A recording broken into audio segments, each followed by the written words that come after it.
കൊച്ചിയിലുണ്ടായിട്ട് കൊച്ചിയിലെ Christmas new year vibe miss ചെയ്താൽ അത് മോശമല്ലേ.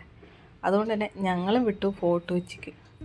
അപ്പോൾ വൈകുന്നേരം ഒരു 6-6:30 ആയപ്പോൾ തന്നെ നമ്മൾ ഫോർട്ട് കൊച്ചി എത്തി. അതുകൊണ്ടാണോന്നറിയില്ല, റോഡിൽ അത്യാവശ്യം തിരക്കൊക്കെ കുറവായിരുന്നു. അങ്ങനെ ഞങ്ങൾ ഡ്രൈവ് ചെയ്ത് വണ്ടിയൊക്കെ പാർക്ക് ചെയ്ത് നേരെ ഗ്രൗണ്ടിലെത്തി. ഗ്രൗണ്ടിലെ അവസ്ഥ എന്ന് പറയുമ്പം അത്യാവശ്യം തിരക്കുണ്ടായിരുന്നു, എന്നാലും മാനേജബിളായിരുന്നു. അങ്ങനെ നടന്ന് നമ്മുടെ സ്വന്തം ട്രീ ലൈറ്റ് കണ്ടു.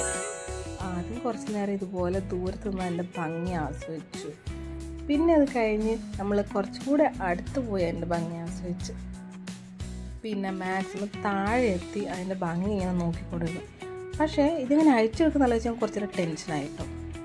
അത് കഴിഞ്ഞപ്പോൾ ക്രിസ്മസ് അപ്പൂപ്പൻ എന്നെ നോക്കി ചിരിക്കുകയായിരുന്നു. അങ്ങേരോടൊരു ഹായ് പറഞ്ഞ് അവിടുത്തെ കാഴ്ചകളൊക്കെ കണ്ടിങ്ങനെ നടന്നു. പിന്നെ ഗ്രൗണ്ടിൽ ഒരു ഡ്രമ്മറിൻ്റെ പെർഫോമൻസ് ഉണ്ടായിരുന്നു. അപ്പോൾ ഞങ്ങൾ അതിൻ്റെ ഇടയ്ക്ക് ഒരു ഐസ്ക്രീമൊക്കെ കഴിച്ച് ഇങ്ങനെ ചില്ല് ചെയ്തിരിക്കുകയായിരുന്നു. ഇപ്പോഴാണ് മെയിൻ ഐറ്റം.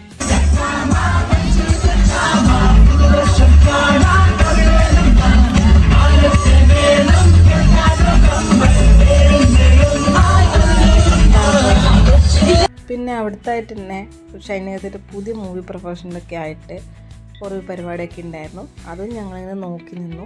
പിന്നെ ഞങ്ങളുടെ ഡെസ്റ്റിനേഷൻ എന്ന് പറയുന്നത് പ്രിൻസസ് സ്ട്രീറ്റിലേക്ക് വിടാനായിരുന്നു. ഗ്രൗണ്ടിൽ നിന്ന് ടാറ്റ ബൈ പറഞ്ഞു.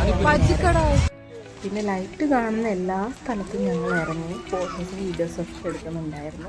ആദ്യം പോയത് ബീച്ചിലേക്കായിരുന്നു. ബീച്ചിൽ അത്യാവശ്യം ലൈറ്റൊക്കെ സെറ്റ് ചെയ്തിട്ടുണ്ട്, പക്ഷെ ഭയങ്കര ഹാപ്പനിങ് ആയിരുന്നു. പിന്നെ ഞങ്ങൾ വണ്ടി വേണ്ടി വരവ് ചർച്ച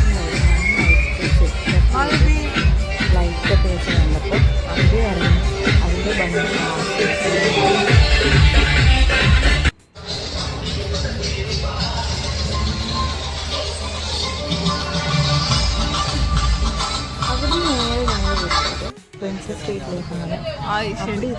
എല്ലാവരും പാർക്കിംഗ് വെച്ചിട്ടും കാര്യമൊന്നുമില്ലല്ലോ. അല്ല, പാർക്കിങ്ങിൽ വേറെ ആരും വരണ്ടല്ലോ, അതുകൊണ്ട് പ്രശ്നം. അതിൽ കണ്ടൊരു ക്യൂട്ട് റെസ്റ്റോറൻറ്റിൽ കയറി ബീഫ് ബർഗറും അതേപോലെ സാലഡുമാണ് ഓർഡർ ചെയ്തത്. രണ്ടും അടിപൊളിയായിട്ടുള്ള ഒതന്റിക് ടേസ്റ്റുള്ള ബർഗറും സാലഡ്സും. Burger and cheese cake and it was good അല്ലേ. വീട്ടിലെത്താൻ പറ്റില്ല.